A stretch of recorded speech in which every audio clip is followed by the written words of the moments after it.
Que Dieu nous bénisse. Qui est béni par cette série sur le ministère, qui apprend quelque chose sur le ministère. Amen. Il y a 3 menaces importantes qui peuvent affecter ton ministère. Il y a Satan, il y a ton entourage et puis il y a toi-même. On a commencé à parler des âmes spirituelles, c'est pas ça? La première âme dont on a parlé, c'est la prière. L'évêque Oyedepo dit, you cannot build a powerful church without fasting and prayer. Tu ne peux pas bâtir une église puissante sans le jeûne et la prière. J'ai rencontré un homme de Dieu une fois et je lui ai dit, quelle est la clé, quel est le conseil que tu veux me donner pour que je sois un bon ministre de Dieu, un bon serviteur de Dieu. Il a fermé les yeux, il a levé la tête vers le ciel.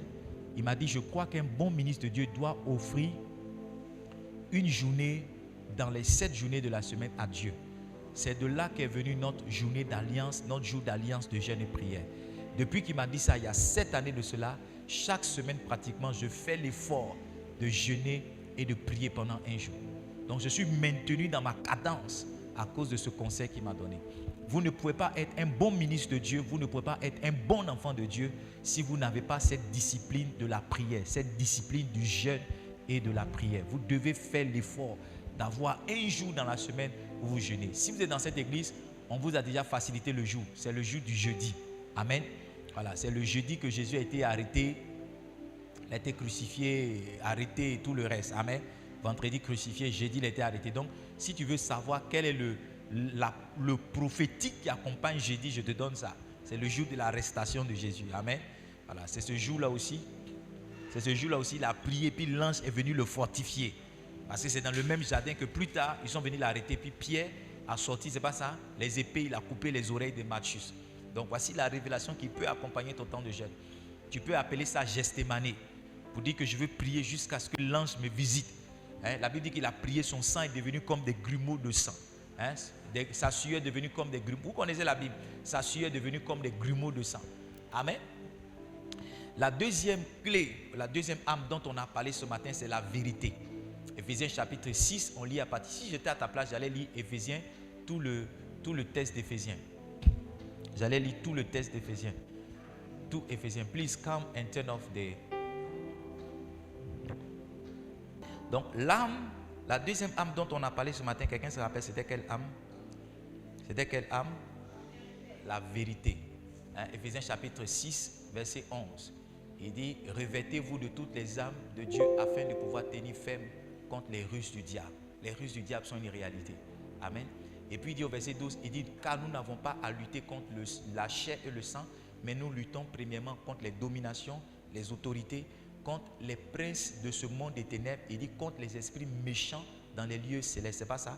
Au verset 13, il dit, tenez donc ferme, tenez toutes les âmes de Dieu afin de pouvoir résister. C'est pas ça? Au diable.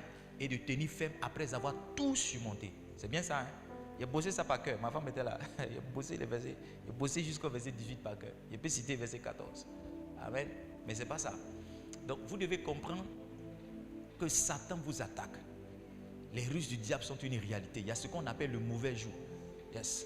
La bonne nouvelle, c'est que nous avons des âmes spirituelles avec lesquelles nous combattons. Au verset 14, il dit maintenant, il dit mettez pour ceinture à vos reins la vérité, c'est pas ça? Et puis il dit revêtez la cuirasse de la justice. Donc la première âme que vous devez avoir, c'est l'âme de la vérité. Si vous êtes un ministre de Dieu, vous devez vous battre pour ne pas mentir. Ne mentez pas. Parce que le mensonge, là, j'ai expliqué 5 inconvénients du mensonge. Il n'y a aucun intérêt à mentir. Il y a rien dans lequel le mensonge est profitable. Parce que quelquefois on dit non, j'ai menti pour ne pas que je mens pour pouvoir sauver une situation. Tout ce que tu fais avec le mensonge, c'est juste une mort que tu es en train de reporter. C'est juste une confusion que tu es en train de reporter. C'est juste une destruction que tu es en train de reporter. Aujourd'hui, à ce 10e culte, je vais vous parler maintenant de la cuirasse de la justice. Quelqu'un dit avec moi la cuirasse de la justice. Dis bien, la cuirasse de la justice. Alors, c'est quoi la cuirasse de la justice? La cuirasse de la justice, ce n'est rien d'autre que marcher dans la sanctification. Ce n'est rien d'autre que la droiture. Quelqu'un dit amen? La cuirasse de la justice, ce n'est rien d'autre que la droiture. Ce n'est rien d'autre que la justice. Pourquoi est-ce que la justice est une âme? En quoi est-ce que la justice est une âme? Allons-y ensemble dans le livre de Job. On va lire Job chapitre 1. Lisons à partir du verset 3. À partir du verset 5 si vous voulez. Pour gagner du temps, Job chapitre 3, Job chapitre 1, on va lire à partir du verset 5. Job chapitre 1 à partir du verset 5. Quand les jours de festin étaient passés, Job appelait et sanctifiait ses fils. Puis il se levait de bon matin et offrait pour chacun d'eux un holocauste. Car Job disait, peut-être mes fils ont-ils péché et ont-ils offensé Dieu dans leur cœur. C'est ainsi que Job avait coutume d'agir. Yes. Chaque fois que les enfants de Job finissaient de faire la fête, il faisait quoi? Il les appelait et puis il les sanctifiait. Il disait, peut-être que parmi mes enfants, là, il y a quelqu'un qui a commis un péché. Donc pour ne pas qu'il vive la conséquence de son péché, Job anticipait en sanctifiant chacun d'entre eux. Je pense que si on peut avoir l'attitude de Job, on sera beaucoup de ministres, beaucoup d'enfants de Dieu qui ne seront point victimes de Satan et de ses péchés. Quelqu'un dit Amen? Amen. Donc il dit revêtez la cuirasse de la justice. Écoutez-moi, ce n'est pas parce que vous voyez certaines choses arriver que vous devez trouver que ces choses-là sont normales. Si vous connaissez un homme de Dieu qui vit dans le péché et qui continue de prospérer dans le ministère, c'est juste un temps. Il est en train de creuser sa tombe, la tombe dans laquelle il sera enterré bientôt. Nous sommes séduits quelquefois quand dans notre proximité avec certains hommes de Dieu, on découvre certaines faiblesses, on se dit, ah, mais lui il a telle faiblesse et puis Dieu continue d'agir avec lui. C'est que Dieu ne prend point garde, c'est que Dieu ne fait pas attention, c'est que Dieu ne compte pas ça. C'est une séduction. Même un mensonge, c'est quelque chose que Dieu peut flageller. On l'a vu tout à l'heure. Donc vous devez vous battre. Si vous êtes un ministre de Dieu, vous devez vous battre pour ne pas que le péché soit cité dans votre ministère, pour ne pas que le péché soit cité dans votre activité, pour ne pas que le péché soit associé à ce que vous êtes en train de faire. Vous devez avoir une forme de répulsion pour le péché. Vous devez avoir une forme d'aversion pour le péché. Ce n'est pas quelque chose que vous devez tolérer. Parce que la chose que vous tolérez s'amplifie. La chose que vous célébrez aussi s'amplifie. Si vous célébrez le péché, il va s'amplifier dans votre vie. Si vous tolérez le péché, il va s'amplifier dans votre vie. Si regarder porno est une faiblesse, bientôt tu seras en train de violer quelqu'un. Yes. Si tu tolères ça, tu vas voir que quelque chose va arriver. Yes. Oui, si taper les fesses des jeunes soeurs de l'église, oh ma fille, ah, Dieu t'a fait bien, oh, Dieu t'a fait bien, Dieu t'a bien bâti, oh. Ta fille passe et puis tu touilles ses fesses. Oh ma fille, vraiment ton mari aura de la chance. Ouais, c'est ton mari qui sera béni. Tu vas voir qu'un jour, tu seras devant cette soeur en train de te déshabiller parce que tu l'envoies à l'hôtel. La chose, et toi aussi, tu es la seule, le pasteur touche tes fesses, tu dis, oh c'est mon papa, oh, c'est mon papa, oh, c'est mon papa. Oh. Tu vas voir qu'un jour, il va te mettre dans une position où il voudra abuser de toi. Parce que la chose que vous tolérez finit toujours par se multiplier. Finit toujours. Un homme de Dieu doit être vigilant. Il ne doit pas tolérer certaines faiblesses, il ne doit pas tolérer. Il y a certaines choses, quand ça vient, il doit crier pour dire, je ne veux plus te voir répéter ça, je ne veux plus que cela arrive. Quelqu'un dit Amen avec moi. Quelqu'un dit Amen. Dis Amen bien. Dis Amen. Dis Amen. La sanctification est une couverture. Parce que la cuirasse, quand vous regardez la cuirasse, c'est l'armure que le soldat porte. Parce que tout ce que l'apôtre Paul nous enseigne en Éphésiens au chapitre 6, c'est tiré justement de l'observation qu'il a fait des armes d'un soldat romain ou bien d'un soldat grec à l'époque. En tout cas, tous les soldats étaient vêtus comme ça. Pratiquement, Saül aussi avait ce vêtement-là. Quand David devait aller au champ de bataille, Saül s'est proposé de donner son armure à David. Je ne sais pas si vous vous rappelez. Quand David l'a essayé, il a trouvé que c'était trop gros pour lui. Il a pris sa fronde et il a pris quelques pierres. Alléluia. Donc c'est à partir de cette observation. C'est pourquoi vous devez aussi comprendre l'importance de l'observation. Tout ce que Dieu a à vous dire ne viendra pas par des révélations. Ça vient quelquefois par des observations. C'est en regardant certaines choses attentivement que Dieu vous parle. Il dit, j'ai passé près du champ d'un homme dépourvu de sens. J'ai regardé attentivement et j'ai tiré instruction. C'est en regardant la corpulence et la forme du soldat romain que l'apôtre Paul est venu avec ses révélations. Pour dire, ah, je pense que l'armure que l'enfant, le monsieur la porte, c'est cette armure-là qui empêche qu'un javelot puisse transpercer, ou bien qu'une flèche puisse transpercer, ou bien qu'une épée puisse transpercer. Donc, quelle est l'armure que je devrais avoir pour protéger mon ministère? Il dit la justice, la sanctification. La sanctification. La sanctification est une armure. Yes. La sanctification est une cuirasse. Pourquoi est-ce que la justice est une arme? Parce qu'aucune accusation ne peut prospérer dans la vie de quelqu'un qui est droit. Il y a certaines personnes, quand on les accuse, on dit non, ça ne peut pas être lui. Parce qu'il est réputé ou bien il est connu comme quelqu'un qui marche dans la justice et dans la sanctification. Yes. Une dame, une fois, a couru Parce qu'elle était inquiète, parce qu'un membre de l'église avait récupéré son sac voulant l'aider. Malheureusement, le monsieur s'est retrouvé à un endroit où elle n'était pas. Donc, elle est venue dans son inquiétude pour dire, ah, mais j'ai vu quelqu'un qui a porté le même t-shirt. Et puis, et puis quelqu'un m'a dit le nom. J'ai dit, mais si c'est le nom de mon fils là, il va revenir avec le sac. Il ne peut pas partir avec. Il peut partir avec. Donc, si elle était venue pour l'accuser, l'accusation n'a pas prospéré. Parce qu'ayant le témoignage de ce jeune garçon, je lui ai dit, si c'est lui là, il va revenir avec ça. Lui là, il n'est pas réputé comme quelqu'un qui fait ceci. Donc, votre intérêt à marcher dans la sanctification, c'est d'annuler toute accusation qui vient contre vous. Yes. Un homme de Dieu, j'ai le témoignage d'un homme de Dieu. Quand il va dans un hôtel, c'est son protocole qui l'enferme et qui part avec la clé. Donc, c'est son protocole qui décide à quel moment il sort. En tout cas, quand il a envie de sortir, il appelle son protocole vient l'ouvrir. Donc, quand tu as le témoignage de quelqu'un comme ça, quand on te dit non, on l'a surpris dans la chambre d'hôtel avec une femme, tu te demandes à quoi est-ce que ça ressemble. Parce qu'il n'a même pas la clé pour ouvrir la porte à quelqu'un qui va venir frapper. Si pendant qu'il est dans la chambre, tu frappes, il ne peut pas t'ouvrir parce que c'est ton protocole qui a la clé. C'est quelqu'un d'autre qui a la clé. Donc, la sanctification fait qu'aucune accusation ne prospère. Et une arme que Satan utilise beaucoup dans le ministère, c'est les accusations. Ah, tu connais lui là, il paraît que. Tu connais lui là, il paraît que. Tu connais lui là, il paraît que. Une accusation qui est sortie ici, je n'ai même pas envie de la répéter parce qu'elle est tellement aberrante. Mais vous allez entendre certaines choses, c'est comme si c'est de quelqu'un d'autre. On mentionne votre nom, mais quand on décrit la personne, vous avez l'impression que c'est un jumeau qui existe, mais que vous ne connaissez pas. Parce qu'on vous décrit comme une conte du diable, alors que vous êtes loin de ça. Maintenant, si vous n'avez pas une vie de sanctification, qu'on peut trouver en vous, ne serait-ce qu'une brèche de péché, les gens vont exploiter ça pour amplifier. Parce que chez nous, les Ivoiriens, on dit qu'il n'y a jamais de fumée sans feu. Donc, le petit feu qu'on va trouver chez toi, on va dire c'est ce qui explique cette grande fumée qu'on a. Quoi qu'on dise, s'il n'y a pas de fumée sans feu, la fumée est aussi proportionnelle au feu. Parce qu'un petit feu ne peut pas faire une fumée qui va couvrir tout d'amour. Il faut un grand feu pour faire une certaine taille de fumée. Est-ce que vous comprenez? Vous apprenez quelque chose? Donc votre sanctification est votre protection. Par exemple, si tu peux écrire ça, mettre ma photo dessus et m'envoyer ça. Votre sanctification est votre protection. Dans le ministère, votre sanctification est votre protection. Il y a des choses que vous devez vous interdire de faire. Par exemple, faire la délivrance d'une soeur qui a attaché un bras mince et qui est venue vers vous avec un saint paille. Et vous êtes seul dans le bureau. Non, il ne faut pas faire ce genre de choses.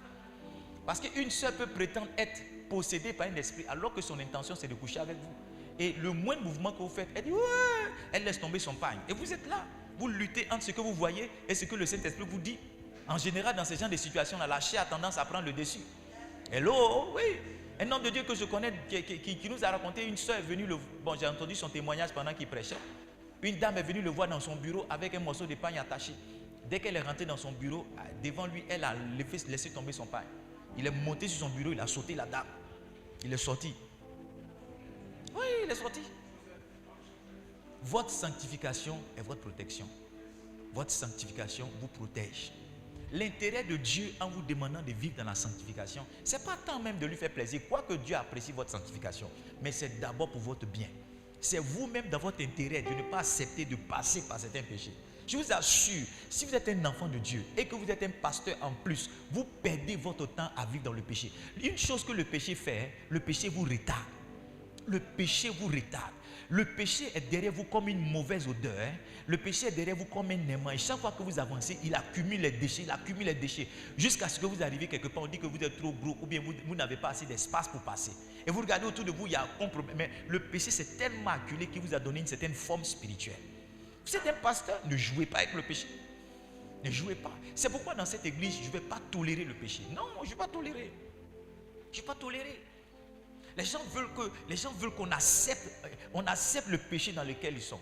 Un de mes amis pasteurs me disait qu'il a dit à ses diacres, mais un homme doit avoir une seule femme, ne doit pas boire du vin. Ils se sont fâchés. Parce que dans les traditions de cette partie de la Côte d'Ivoire, c'est normal qu'un homme ait deux femmes et c'est normal qu'il boive du vin. Pour eux, il ne peut pas manger sans boire le vin. Non, quand le pasteur dit ça, c'est comme si le pasteur s'attaque à leurs ancêtres, à leurs aïeux et à leurs traditions et à eux-mêmes. Donc ils se fâchent. Je leur dis, frère, il faut pousser, parce que si tu as toléré ça, ça va se multiplier. Maintenant, ça va devenir une chose dans l'église, qu'on m'a dit non, c'est notre culture, le pasteur accepte ça. Non, on peut commencer le ministère avec des gens qui vivent n'importe comment, mais arrivé un moment là, on règle les choses. Yes, on règle les choses. Vous êtes ici avec moi, mais vous êtes partis.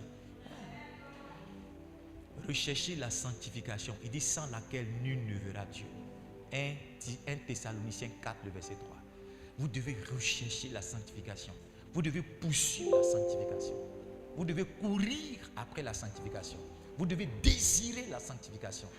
Parce que la sanctification est votre cuirasse. La justice est votre cuirasse. Elle est votre arme. Dis Amen avec moi. Aide la soeur. Dis-lui aussi que dormir à l'église, c'est un péché. Amen. La sanctification, j'ai dit quoi?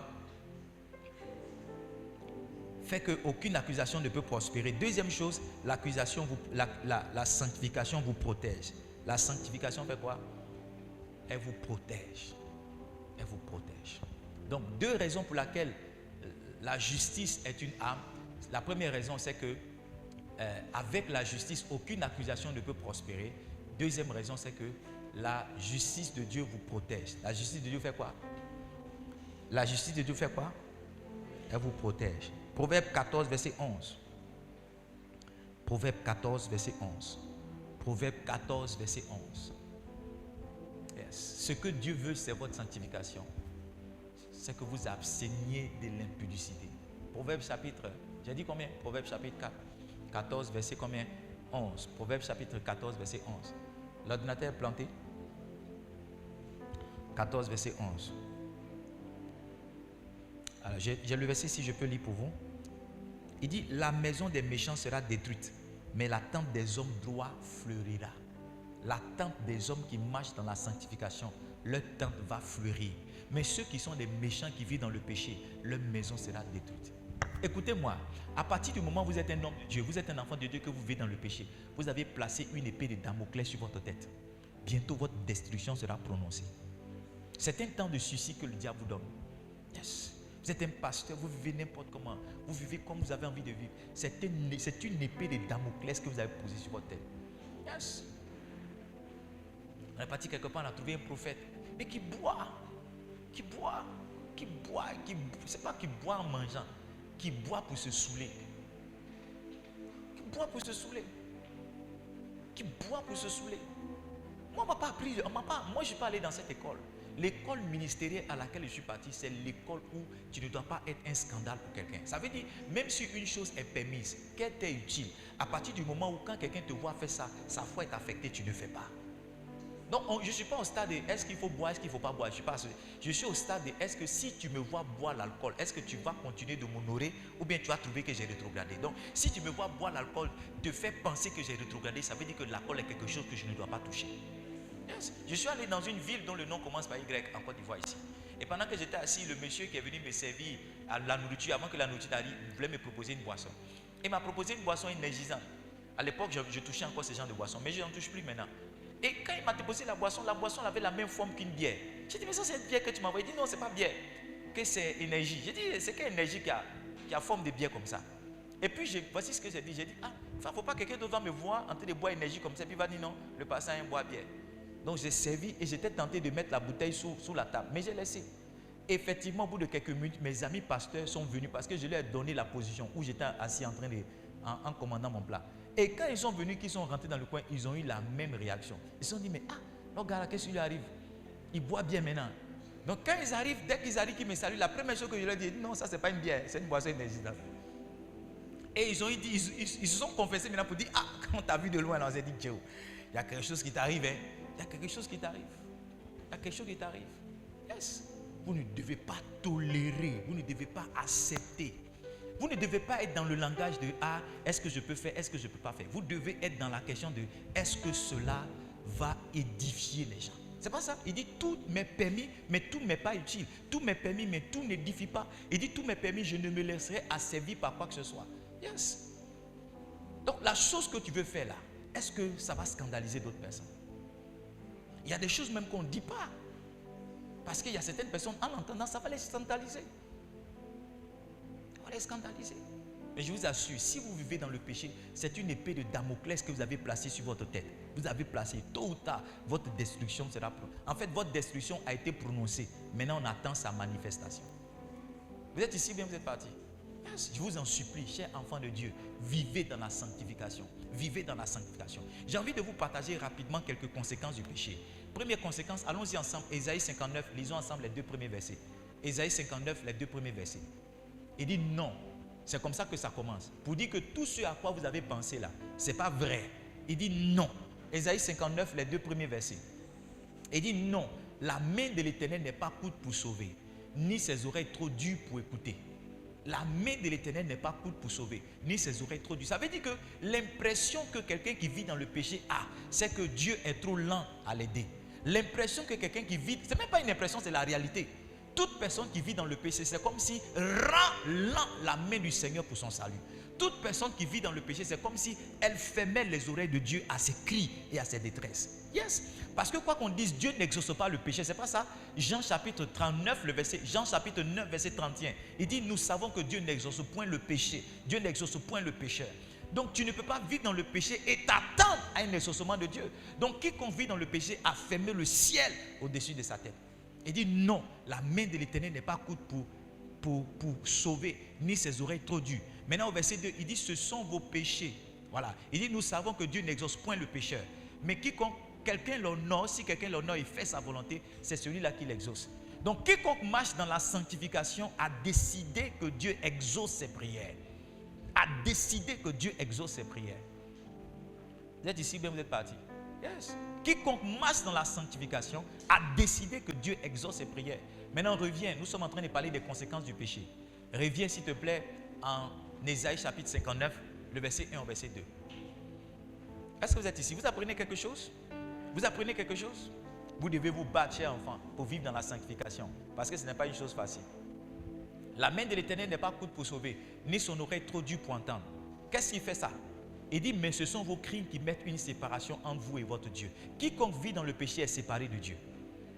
Dieu aime le pécheur, mais il n'aime pas le péché.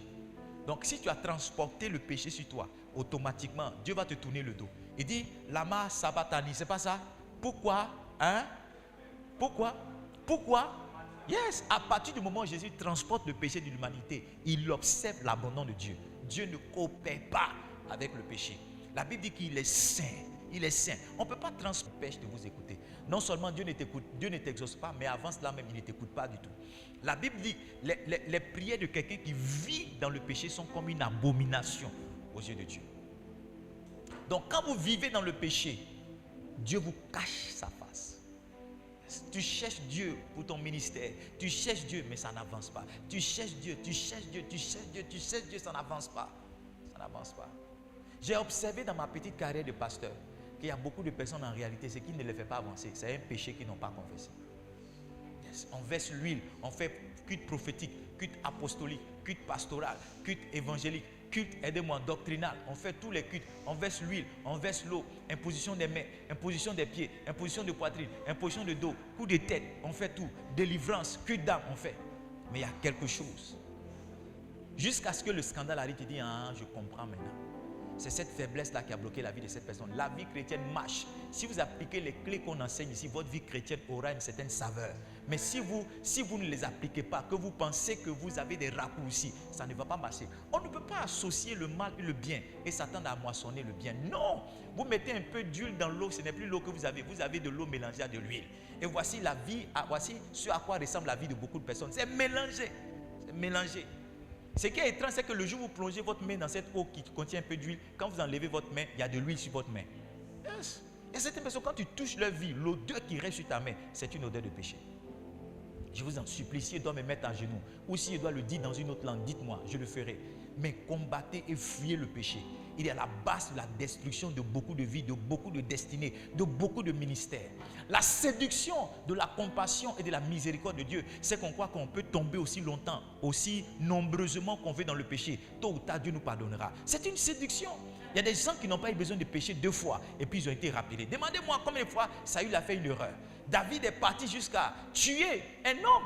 David est parti jusqu'à engrosser la femme d'un homme. Saül, qu'est-ce qu'il a fait? Il a simplement présenté une offrande qu'il ne devait pas faire. Il a simplement écouté le peuple au lieu d'écouter Dieu. Mais regardez le châtiment de Dieu qui s'appelle. Non, ne regardez pas ce que Dieu fait avec quelqu'un pour pouvoir appliquer ou bien reproduire dans votre vie. C'est une séduction. Cette dame-là m'a dit, pasteur, je suis allé pour la première fois et la seule fois avec un homme. J'ai contracté le sida. Il y a les mouvements que tu as gérés. Aujourd'hui, tu en sens un œuf comme ça, un bébé né, un bébé nouveau-né. Même petite MST, tu n'as pas eu. Mais à quelqu'un, un bisou qu'elle a fait à garçon, elle s'est trompée seulement, elle a attrapé le sida. Attraper le sida. Certaines personnes vont parler d'alliance. De quelle alliance tu me parles? Il n'y a aucune alliance. Tu connais mon alliance avec Dieu. Tu vis dans le péché, on t'interpelle. De quelle alliance vous parlez? C'est de la séduction. C'est de la séduction. Aujourd'hui, les gens ils vous parlent de leur ministère au passé. Avant qu'on était ici, avant qu'on était là, qu'on était ici. Vous allez fouiller ce qui est arrivé. C'est une faiblesse qu'ils n'ont pas laissé tomber. Certaines personnes, c'était l'argent. Pour d'autres, c'était les femmes. Quand ils étaient en train de monter, quand on leur donnait l'argent, maintenant, ils ont voulu abuser d'autres personnes. Quand ils étaient en train de monter, qu'ils voyaient, oh ma fille, de toutes les formes, de toutes les tailles, de tous les teints de femmes qui venaient, ils ont décidé d'abuser de ces femmes-là. Maintenant, ils parlent de leur ministère au passé. Ne faites pas cette erreur. Ne faites pas cette erreur.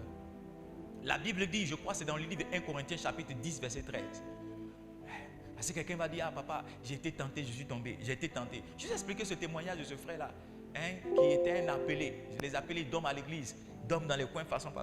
Il a dormi quelque part, et pendant qu'il dormait, il y a une soeur avec qui il dormait dans le coin. La soeur est tombée sur lui, a commencé à le caresser. Bon, ils sont allés dans les affaires. Il est parti confesser ça à son père spirituel, comme je l'ai dit ce matin, il faut dire. Il a confessé, son père spirituel a prié pour lui dire, relève-toi. Sauf que la nuit qui a suivi, il est parti dormir dans le même coin où la même soeur se trouve. Hello, tu connais ta faiblesse, mais tu ne t'en éloignes pas. C'est un peu comme si tu te promenais avec un serpent, pensant que le serpent ne va pas te piquer. Il dit, aucune tentation ne vous est survenue qui n'ait été humaine. Et Dieu qui est fidèle ne permettra jamais que vous soyez tentés au-delà de vos forces. Ça veut dire que ce qui est une tentation, une faiblesse pour toi là, toi-même en réalité, tu as la force de succomber. Tu as la force de surmonter cette tentation. Tu as la force, cette faiblesse-là, tu as la force de la dominer. C'est Satan qui te fait croire que cette faiblesse est plus grande que toi. Maintenant, moi, je vais vous partager mon secret. Vous savez ce qui me maintient quelquefois dans la force? Je ne suis pas plus fort que vous, mais il y a quelque chose qui vient dans mon esprit qui fait que je ne tombe pas. Vous savez c'est quoi? C'est qu'est-ce que je gagne ou qu'est-ce que je perds? Quand je mets les deux dans la balance, je vois que ce que je perds en tombant dans le péché est plus grand, est plus grand que ce que je gagne en tombant dans le péché. Si je dois aller avec une soeur, je vais prendre un plaisir de 5 secondes. Vous êtes avec moi? On va rester peut-être dans une chambre d'hôtel 1 heure, 2 heures. On va prendre du plaisir, c'est clair. Mais qu'est-ce que je vais perdre après? Je vais perdre mon ministère international. C'est ça qui est la vérité. Je vais perdre mes invitations dans les continents, c'est ça qui est la vérité. Je vais perdre, c'est ça qui est la... Et quand j'analyse ça, je dis non, je préfère, même si je dois devenir une poudre, que je devienne une poudre, mais au moins je vais préserver mon ministère, ou que je me libère avec quelqu'un et que je perde tout le reste. Si on pouvait se poser cette question au moment de faire le choix, on allait toujours bien choisir. Un pasteur nous a rendu le témoignage qu'une dame lui a dit, écoute, ton ministère c'est un peu compliqué, j'ai 2 millions pour toi. Ça c'est juste pour ton transport aujourd'hui. Et puis après on va se voir plus tard. Sauf que je veux être ta petite chérie. Écoutez-moi, levez la tête et regardez-moi. Tout ce que Satan vous propose dans une saison, sachez que Dieu a plus grand pour vous. Satan a proposé à Jésus d'être le maître de la terre, c'est pas ça? Il a dit tous les royaumes que tu vois sont à moi, je pourrais te donner. Non, ce que Dieu avait pour Jésus, c'était d'être le roi des rois. Pas d'être le roi de la terre. Non. Dans l'atmosphère et dans le système solaire, il y a beaucoup. Jésus-Christ est le roi de tout ça. Il n'est pas le roi seulement d'une seule planète. Quel que soit ce que Satan vous propose, sachez que Dieu a plus grand, Dieu a meilleur pour vous. Donc si Satan vous propose 2 millions, sachez qu'en réalité, il y a beaucoup de millions qui sont derrière. Donc n'acceptez pas cette proposition-là, restez et attendez votre temps. Peut-être que vous serez en train de manger le noir, mais la saison de la lumière va venir. C'est en ce moment-là que vous vous réjouirez. Je vous assure, si on s'assoit, on écoute ce message avec notre cœur, on va réaliser que là où on a accusé du retard, c'est parce qu'on n'a pas été fort pour dire non à certaines propositions de Satan qui sont venues. En réalité, on s'est mis en retard nous-mêmes parce qu'on est tombé dans certaines faiblesses. La sagesse, c'est quoi? C'est de placer des garde-fous. Des quoi? Des garde-fous. Non, ma fille, on ne fait pas ça. Non, on ne fait pas ça. Non, on ne fait pas ça. Non, on ne fait pas ça. Non, je ne fais pas ça. Toi-même, tu mets en place un système qui te protège. Un système qui te protège. Un homme de Dieu nous disait que son bureau n'est jamais fermé. Et juste à côté de son bureau, il y a le bureau de sa femme. Juste à côté de son bureau, il y a le bureau de sa femme. Donc quand tu viens le voir, tu vois sa femme te voit avant que tu n'entres dans son bureau. Donc si ton esprit n'est pas bon, bien si ta femme ne sent pas la chose, son bureau n'est pas fermé, c'est juste là. Donc sa femme peut rentrer à n'importe quel moment. Un autre homme de Dieu que je connais, qui est un ami à moi, il a laissé des consignes à son protocole. Si quelqu'un dure plus de 5 minutes dans son bureau, rentrez. Donc chaque 5 minutes, quand il est en train de parler avec toi, chaque 5 minutes, il y a quelqu'un qui rentre. Ah papa, non, tu es avec quelqu'un. Tu penses que non, c'est calculé. Hein? La personne ne te dit pas non. Chaque 5 minutes, il y a quelqu'un qui ouvre le bureau. Ah papa, tu es là, je ne savais pas. Il s'en va. Il y a un autre qui vient 5 minutes après. Papa, je voulais te donner ce papier-là. Ce papier-là. Ça fait que... Et le gars est protégé. Le gars est protégé. Il y a d'autres qui ont installé des caméras. Dès que tu rentres, il y a une caméra qui est là. Une caméra qui est là. Un autre de nos amis a partagé ça sur Facebook. Sur les réseaux sociaux. Une jeune dame est venue le séduire. Elle a fait plein de choses. Et arrivé un moment, comme il n'acceptait pas, la dame lui a dit, si tu fais, j'ai crié au violeur. Si je suis dans le bureau avec quelqu'un qui a écrit violeur, c'est qui tu vas croire? Ton pasteur ou bien la personne qui a écrit violeur? Allez-y, demandez à Joseph. Il a été enfermé le même jour, sans qu'on ne l'interroge même. À partir du moment où maman Potiphar a crié violeur, ils l'ont pris en même temps. Ils ont attendu Potiphar. Quand Potiphar est rentré, Potiphar l'a envoyé dans la prison des gardes, dans la prison des militaires là-bas. Ils ne l'ont même pas mis dans la prison civile, ils l'ont jugé et condamné comme un corps habillé. Vous êtes ici ou bien vous êtes parti? Yes. Mon ami l'a dit à la dame, il a dit, tu vois le stylo qui est ici, c'est une caméra. Tout ce que tu m'as dit a été enregistré. C'est déjà parti. C'est en ce moment-là qu'elle a pleuré. Elle a dit, elle a avoué que j'ai été envoyé. Vous devez placer des garde-fous. Des garde-fous, un garde-fou, ça peut être qu'on ne t'appelle pas à une certaine heure. Un frère ou bien le responsable de l'intercession, il t'appelle, allô?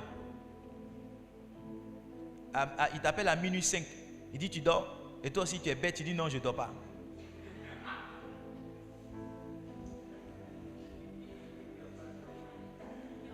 Et il prend l'habitude maintenant de t'écrire à cette heure-là. Respo. Est-ce que vous êtes ici? Tu peux interdire. Voilà. Tu peux t'interdire toi-même, par exemple, comme je le fais quelquefois. Si je dois prier pour une soeur, que je sens que c'est un cas où je dis non. Si je suis seul au bureau ici, je dis, je vais te parler, mais je ne vais pas prier pour toi. Jusqu'à ce que peut-être passer Christ, passer Nader soit là, que je dis non, venez mes filles, venez m'aider, je vais prier pour quelqu'un. Si c'est chaud, au moins il y a une soeur qui est là. Et tu te dis non, frère. Oh. Est-ce que tu connais le pouvoir que les femmes ont sur les hommes? Toi, tu penses que tu es plus fort que tous les frères, les papas qui sont tombés là. Toi, tu penses que tu es plus fort qu'eux? Il y a des gens qui ont 40 années de vie de sanctification, c'était enterré. Toi, tu n'es pas plus fort qu'eux. Il y a des garde-fous que tu dois te mettre. Tu dois comprendre que sur ce plan-là, tu es faible. La dame l'a déjà gagné. Il faut accepter ça. Là. Écoutez, Jésus a dit, c'est pas à tous les péchés on résiste. Il y a certains versets, Jésus a dit, fuyez le péché. Il a dit quoi? Il a dit, prends tes jambes à ton cou. Quand tu vois ça venir, tu fuis. Il ne faut pas aller t'asseoir dans un maquis pour dire, non, moi maintenant je suis converti, je peux boire une sucrerie. C'est faux. C'est faux. Maintenant dans les maquis, là, on joue la musique chrétienne. Ils vont mettre ta chanson préférée. Je veux compter sur ta grâce. Je veux contempler, convaincre à mon âme que tu es. Tu vas dire, mais c'est quel digne qui est dans la révélation? Qui a joué ce son-là? Pardon. Est-ce que je peux avoir un vin mousseux? Tu vas dire, non. Ces genres de chansons-là, on ne boit pas ça et la sucrerie. Est-ce que je peux avoir un vin mousseux? Ils vont dire, tous les vins mousseux qui sont là, tout ce qui n'est non alcoolisé, les finis. Maintenant, c'est alcool. Tu vas dire, c'est pas grave, c'est juste pour écouter la chanson. Convaincre à mon âme que tu es Shaddai. Mais tu vas lever la main comme ça. Et comment? Mais juste. Et tu vas te lever dans le maquis. Tu vas commencer à chanter. Hey! Là où mes forces ne peuvent, Seigneur. Ils vont te dire, mais qu'est-ce que tu as dit? Tu as dit, c'est ma chanson préférée. C'est ma chanson préférée. En même temps, tu vas te servir une coupe. Tu apprends, tu dis, ah, mais il y a longtemps, ça c'est quel vin, ça, le vin frappé. Hein. Tu es inspiré en même temps. Tu dis, DJ, tiens 5000, joue encore la même chanson. Joue encore. Et chaque fois qu'on joue la même chanson, tu commandes un autre vin mousseux. Au moins, tu vas te rendre compte là. Ils vont te soulever pour te mettre en taxi. Parce que tu ne peux plus conduire ta voiture. Ils vont dire, mais voici notre pasteur. Voici notre pasteur. Qu'est-ce qui est arrivé à notre pasteur de zone? Oh, Daddy, qu'est-ce qui est arrivé à notre pasteur de zone? Qu'est-ce qui est arrivé? Et quand tu vas rentrer chez toi, quand tu vas sortir, tu seras rempli de confusion et d'humiliation. Parce que tu vas voir que tu viens de sacrifier comme ça 10 années. Ça fait 10 ans que tu ne touches pas à l'alcool. Mais à cause de ce que tu n'as pas fui une invitation à t'asseoir quelque part, tu es tombé dans le péché. Convaincre à mon âme que tu es El Shaddai. Quand tu sais que quelque chose est plus fort que toi, il faut fuir. Quand on était petit là, quand tu connais quelqu'un qui te moine, c'est pas ça, quelqu'un qui te frappe. Quand il dit non, vous avez fait palabre là. Oh, glisse. Ils n'ont qu'à dire non, tu es mouillé. C'est mieux que tu sois un mouillé que tu rentres à la maison le visage gonflé. Oui. Moi je me rappelle, je ne peux pas oublier, j'étais en classe de seconde. Je ne sais pas qu'est-ce que j'ai dit à un gars de ma classe. Il s'est fâché, il a enlevé son habit. Il dit à midi tu vas voir. À midi. Moi aussi devant les gens, j'ai dit ok, tu vas m'envoyer où? J'ai crié. Quand midi est venu là, j'ai parti prendre mon vélo pour aller à la maison. J'ai vu le gars, il était à côté de mon vélo. Je suis allé à la maison sans vélo. Je suis allé à la maison sans vélo. Je me rappelle le gars là, son nom c'était Loukou, c'était un baoulé. Costaud comme ça. Costaud. À Boaké au lycée Djibo Sungalo. Il était à côté de mon vélo, il m'attendait. Parce que j'habitais Air France, donc je venais à l'école à vélo, je retournais à vélo. Quand je l'ai vu à côté de mon vélo, j'ai dit c'est au pays d'aller à la maison à vélo. Est-ce que c'est allé à la maison à vélo? Est-ce que c'est obligé? Je me suis passé derrière, ici arrivé à me dire ton vélo, il dit mon vélo s'est attaché à l'école là-bas. Le soir, je suis venu. Je suis allé vers lui, ah non, faut laisser. Il dit non, faut laisser. J'ai payé du pain pour toi chaque matin pendant une semaine. Frère, quand tu sais que quelque chose est plus fort que toi, c'est mieux de t'en séparer, c'est mieux de fuir. Faut pas venir à la confrontation quand tu sais que tu peux pas tenir devant une soeur. Faut pas venir à la confrontation quand tu sais que tu peux pas tenir devant un homme. Faut pas venir à la confrontation quand tu sais que tu peux pas tenir devant l'argent. C'est ta faiblesse qui est là. Oh, c'est mieux de dire que tu es faible, c'est là que tu es faible, que de vouloir te jouer les dangereux et que ta faiblesse puisse t'avaler. C'est mieux de dire que je suis faible. C'est mieux de dire que moi là j'ai un problème avec les femmes. C'est mieux de dire que j'ai un problème avec l'argent que de se jouer les archevêques et les archibishops. Et puis la petite faiblesse qui arrive, tu tombes dedans. Je suis sérieux. Allez demander à beaucoup de pasteurs, le plus grand regret, c'est d'être tombé dans cette faiblesse. Allez demander à beaucoup, le plus grand regret, c'est d'avoir accepté cette amitié. Il y a des amitiés que tu ne dois pas accepter si tu veux placer un garde-fou. Quelqu'un te dit, il utilise ceci, il utilise ça, et tu vois que les choses avancent. C'est quelqu'un de qui tu dois te séparer. Tu ne dois pas tolérer. J'ai dit à un de mes amis, écoute, si tu marches avec moi, tu ne dois pas mentir à des fidèles pour prendre leur argent. Si tu veux qu'on continue d'être des amis, tu ne dois pas continuer ça. C'est pas parce que tu as fait une fois que ça marchait que maintenant ça doit devenir ton habitude. Moi, je ne peux pas marcher avec quelqu'un qui ment au peuple de Dieu. Je suis désolé. Je ne peux pas marcher avec quelqu'un qui insulte son père. J'ai dit une fois à un pasteur, chaque fois qu'il venait, son sujet c'était mon père spirituel a divorcé. Il allait marier une femme aussi divorcée. Il est là. J'ai dit, mais tu n'as pas d'autre sujet. Tu n'as rien d'autre à dire. Chaque fois que tu viens ici, est-ce que tu penses que tu es meilleur que ton papa? En tout cas, mon père spirituel n'est pas parfait. Mais jamais je ne viendrai dans ta présence comme ça parler mal de lui. Si tu continues de parler comme ça de ton père, notre amitié va s'arrêter. Ce que vous tolérez, c'est ça qui vous avale. Ce que vous tolérez, c'est ça qui vous crée des problèmes. Tu sais que la soeur ne vit pas bien, mais c'est elle qui est ta CP. Tu seras surpris qu'elle t'initie à ces mouvements. Tu seras surpris. Tu sais que la soeur là, elle a une double vie. Mais c'est que c'est ta meilleure amie. 1, 2, 3, tu es chez elle. 2, 3, 4, tu es chez elle. 5, 6, tu es chez elle. Tu seras surpris qu'arrivé un moment, ta vie va ressembler parfaitement à sa vie. Parce qu'on devient comme ses amis et les gens avec qui on s'associe. Devient comme ses amis. Pas tolérer certaines choses. Non, elle souffre. Elle souffre. Non, il est un peu seul. C'est dans il est un peu seul là que Amnon a violé Tamar.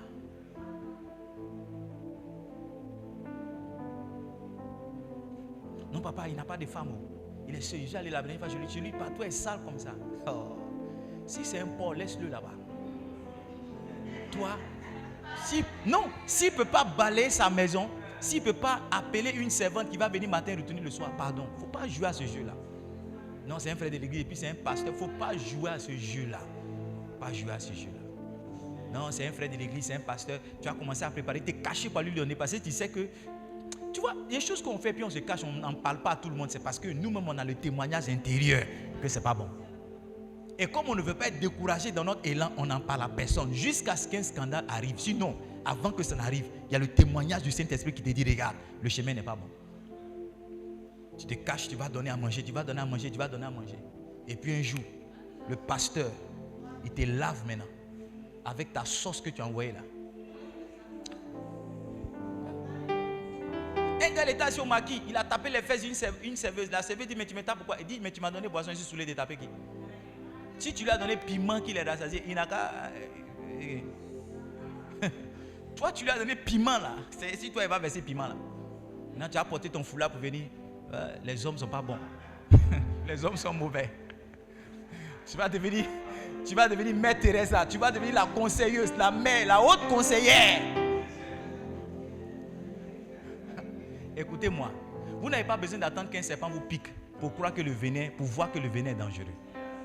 Observez simplement quelqu'un qu'un serpent a déjà piqué. Observez et décidez que ça ne vous arrive pas. Yes. Vous n'avez pas besoin chaque fois d'avoir des instructions par l'expérience. Regardez la vie des autres. Moi, j'ai regardé la vie de certaines personnes autour de moi et j'ai fait certains choix depuis que j'étais un enfant. Un choix que j'ai fait, j'ai dit la première femme que je vais enceinter, que ce soit par amour, que ce soit par erreur, elle sera mon épouse.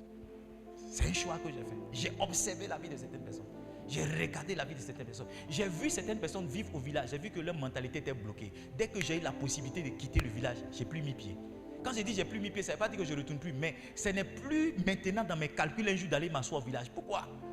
Parce que j'ai vu la vie de certaines personnes. Il y a des choses quand tu vois, tu décides que ça ne t'arrive pas. Oui, j'ai lu des livres sur le ministère. Je continue d'en lire. Encore ce matin, j'ai pris l'histoire de certains héros. Même dans la Bible, il y en a plein. La Bible dit que ces choses ont été écrites pour notre instruction. C'est pas ça? 1 Corinthiens chapitre 10, le verset 11. Il dit ces choses ont été écrites pour nous. Pourquoi est-ce que dans la Bible il y a l'histoire de Samson? C'est pour ne pas que tu reproduises la même erreur de Samson. Pourquoi dans la Bible il y a l'histoire d'Ismaël et d'Isaac? C'est pour ne pas dire de Sarah et d'Agar. C'est pour ne pas que toi aussi, quand tu as Sarah, tu puisses aller tomber dans Agar. Toutes ces choses ont été écrites. Mais écoutez-moi, on pense que ça n'arrive qu'aux autres et qu'avec nous ça sera différent. Voici notre plus grande séduction. Sinon, quand tu regardes bien ta vie, là, tu vas voir que ce qui t'est arrivé, c'est arrivé à ta grande soeur. Si tu avais pris des dispositions, ça n'allait pas t'arriver. Tu vas voir que la même chose est arrivée à ta maman. Si tu avais pris les dispositions, ça n'allait pas t'arriver. Quelqu'un a dit que quelquefois, ce n'est pas la décision qu'on arrête des malédictions ancestrales. Il y a certaines malédictions là, ce n'est pas la prière, c'est de décider que toi, tu changes. À ton niveau, ça finit. Yes. J'ai observé, j'ai dit, mes enfants ne vont pas avoir le nom des grands-parents, des aïeux que je n'ai jamais vus, que je n'ai jamais connus. Moi, j'ai décidé ça depuis que j'étais jeune. Parce que j'ai vu que nos vies, là, ça avait tendance à aller tous dans la même manière, dans la même direction. J'ai dit, je n'étais pas spirituel, je n'étais pas pasteur, mais j'ai dit, il doit avoir un problème. Il doit avoir un problème ou non? Il doit avoir un problème ou non? Mon père nous a dit qu'il a vu certaines choses avec son propre père. Il a décidé que cela n'allait pas arriver chez lui. Il a pris une décision. Une des décisions qu'il a prises, c'est celle-là de ne pas boire et de ne jamais se disputer avec sa femme. J'ai été un enfant, je suis vieux maintenant. Je n'ai jamais vu mes deux parents se disputer. Ce n'est pas venu pas parce que mon papa était un homme colérique. Pas dans le mauvais sens. Ça veut dire que c'est quelqu'un d'impulsif. Oui. Mais quand il s'agit de sa femme, il se retient. C'est une décision qu'il a. Ce n'est pas parce qu'il ne ressent rien. Il ressent, mais il a décidé que ça ne va pas arriver. Parce qu'il a vu les dégâts dans la vie de son père. Il ne veut pas avoir les mêmes dégâts. Lis ta Bible, tu vas voir les gens qui vivent dans le péché, comment ils finissent. Les pasteurs qui vivent dans le péché, comment ils finissent. Les bergers qui vivent dans le péché, comment ils finissent. Les hommes de Dieu. Lis ta Bible, tu vas voir. Et tu vas prendre la décision que ça ne t'arrive pas. Mais tu vois, si tu prends la décision de reproduire la même chose, toi-même tu atteins le paroxysme de l'insensé. Parce que tu ne peux pas voir le feu qui a brûlé quelqu'un et puis toi-même aller mettre ton bras dedans pour essayer pour voir. Vous êtes calme, hein? Je ne sais pas si je suis dans la bonne église ou mais je me suis trompé. La sanctification est notre protection. Si tu te sanctifies, tu seras protégé. Tu te sanctifies, tu seras protégé. Tu marches dans la sanctification, tu seras protégé. Je vous assure, les enfants, les deux grands problèmes des hommes de Dieu, c'est l'argent et le sexe. C'est pas ça? Il a dit ce que Dieu veut. Tout à l'heure, on l'a lu. 1 Thessaloniciens 4, verset 3. Il dit c'est votre sanctification, que vous vous absteniez de l'impudicité. Il y a deux choses que vous allez beaucoup voir. Si vous êtes un pasteur, un homme dans le ministère, vous allez voir l'argent, vous allez voir les femmes. Si vous êtes une femme, vous allez voir l'argent, vous allez voir les hommes. Et malheureusement, ce sont les deux plus grandes séductions et tentations de l'être humain sur la terre. Prenez des dispositions. Une disposition que vous pouvez prendre, c'est d'être toujours... Il y a des enfants ici, mais c'est d'être en love avec votre femme. Parce que quelquefois, se disputer avec ta femme là, ça peut te pousser rapidement dans les bras d'une autre là qui est autour de toi. Hello, oui. Se te disputer avec ton mari, oui. Dès qu'un homme arrive, Et les femmes qui sont émotionnellement déséquilibrées, dès qu'un joli garçon te dit bonjour Coco, bonjour chérie, tu commences à faire des comparaisons en même temps. Ton mari, depuis que vous êtes à la maison, il ne t'a jamais appelé Coco. Toujours il t'appelle Nathalie. Ou bien il t'appelle Coco, nom de ton village là, c'est ce qu'il prend pour t'appeler. Et tu vas commencer à faire les comparaisons. Il dit, est-ce que tu as mangé ce matin? Tu as dit, le bâtard là, depuis 8 heures, j'ai quitté la maison là. Il ne m'a même pas encore appelé 17 heures. Il ne m'a même pas encore appelé lui là. Il m'a déjà appelé 3. Tu as commencé à faire les comparaisons. Tu as commencé à t'intéresser. Tu es marié, mais tu commences à t'intéresser à un homme. Et vous rentrez dans un certain flirt. Il t'envoie les messages. Maintenant, je suis en train de parler de quelqu'un. Maintenant, quand il t'envoie les messages, ton téléphone, tout le monde ne doit pas prendre ton téléphone. Tu te vois maintenant en train de courir, aller répondre dans la cuisine, en train de faire ceci, en train de faire cela. Jusqu'à ce qu'un jour, tu découvres que le monsieur là, il a enlevé ton caleçon. Je ne sais pas si je suis en train de prêcher ici. Faites attention, cher pasteur, cher ministre de Dieu. Faites attention. Faites attention. Il y a un mal qui frappe d'abord. C'est le mal de sexe et des mariages qui sont défaits. Si vous êtes marié, soyez en love avec votre femme. Yes. J'ai dit une fois à ma femme, j'ai dit, ne me laisse. J'ai dit à ma femme, il y a trop de petites filles qui sont autour de moi. Rassasie-moi avant que je sorte. Il faut que quand je parte de la maison, parce qu'un homme qui est rassasié ne peut pas manger. Hello, à moins que tu sois un sorcier ou bien que tu aies verre dans ton ventre. Tu n'es pas déparasité spirituellement. Est-ce que vous êtes là? Vous êtes là? Je dis chérie, il y a les jeunes filles qui sont autour de moi. Je ne suis pas un vieux, je suis jeune. Et moi, mais je fais exprès encore pour être jeune. Et puis je suis mignon, je suis joli garçon. Je sais. Donc, aide-moi à être fort et à me sanctifier. Ne me laisse pas sortir avec un besoin, que ce soit nutritionnel, spirituel, ventral, sous-ventral, piétal, quel que soit le besoin. Ne me laisse pas sortir de la maison. Vous êtes là, mais vous êtes parti. Ne me laisse pas sortir. Laisse pas sortir. Quelquefois, quand je viens au bureau, ma nourriture est dans mon sac. Oui. C'est pas ça, ma chérie. Quelquefois, il met ta nourriture dedans. Parce qu'il ne faut pas, tu as venu préparer pour moi 2 ou 3 fois et puis maintenant il a commencé à comparer. Parce qu'elle n'est pas mal, elle n'est pas mal. Et puis oui, j'ai commencé à commander les plats maintenant chez toi. Ma fille, je suis au bureau. Et quand ma femme m'a dit viens manger, j'ai dit non, c'est bon. Et puis il y a quelqu'un d'autre qui commence à me nourrir, Et puis elle va mettre anti-laleka. Tu connais anti-laleka?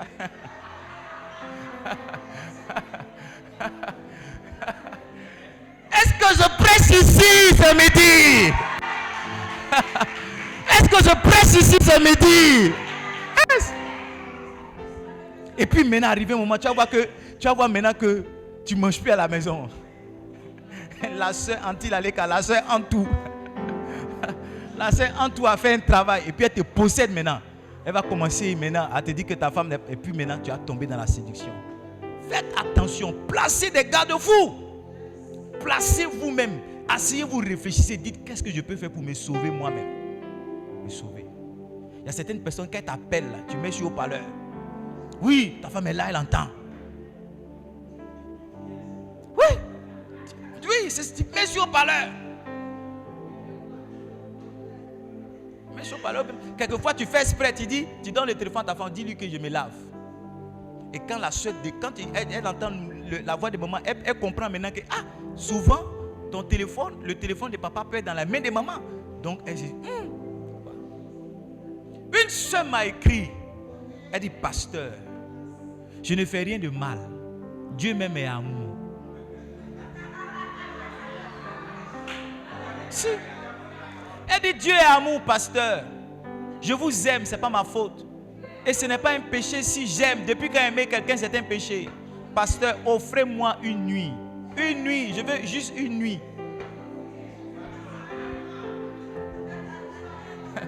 Une soirée love. Une soirée love. Dans une chambre décorée au ballon rouge. Tu vois, j'étais quelque part, puis la soeur là m'a écrit ça. Je n'ai pas écrit le message pour dire non, on se parle après. Je dis non, ma fille, tu as besoin de délivrance. Je l'ai appelé. Ce que je lui ai dit au téléphone, c'est parce que je suis passé, je ne peux pas dire ça sur la chair. Je lui ai dit, tes 2 pieds là, si on voit ça à l'église encore. Il y a tes pieds là, il y a mes ciseaux pour casser. T'es vu à l'église encore. Si elle t'est vu pour que toi et moi on se regarde comme ça. Si elle voit tes pieds, elle a commencé à m'envoyer un message. Non, pardon, je ne savais pas. Tu vois, ta manière de réagir même amène la personne à dire que toi là, il y a des choses avec toi, ça marche ou bien ça ne marche pas. Si même, il ne faut plus les gens vont venir à l'église. Mais si toi, tu dois venir et puis me mettre... Non. C'est mieux de rester mes 5 membres là. Que d'avoir 10 000 membres et puis avoir 9 000 vampires dedans. 9 000 vipères qui sont prêtes à me laper et à m'avaler à la moindre opportunité. Je ne sais pas s'il y a presse ici ce matin ou bien vous avez sommeil. Yes. Je parle à des gens qui sont matures, qui comprennent mon message. Ouais. Cher maman pasteur, cher papa pasteur, cher ministre de Dieu, ne vous amusez pas à ça. Ne vous amusez pas à ça. Ne dites pas non, c'est ceci, ou bien c'est la femme. Non, ne vous amusez pas à certaines choses. Ne vous amusez pas. Soyez rigoureux. Soyez rigoureux. Il y a certaines choses, quand ça arrive, sortez vos griffes et faites comprendre à la personne qui est là que ça là, vous ne tolérez pas, ni aujourd'hui, ni demain. Yes. C'est pourquoi nous-mêmes, on n'a pas servante. Il n'y a pas une soeur qui va venir là. Il n'y a pas non. Mon garçon, on va se partager les tâches. C'est pas ça, tu vas balayer le salon, moi je vais balayer ma chambre. On va se partager les tâches. Jusqu'à ce que peut-être Dieu nous aide. Mais au stade où on est arrivé là.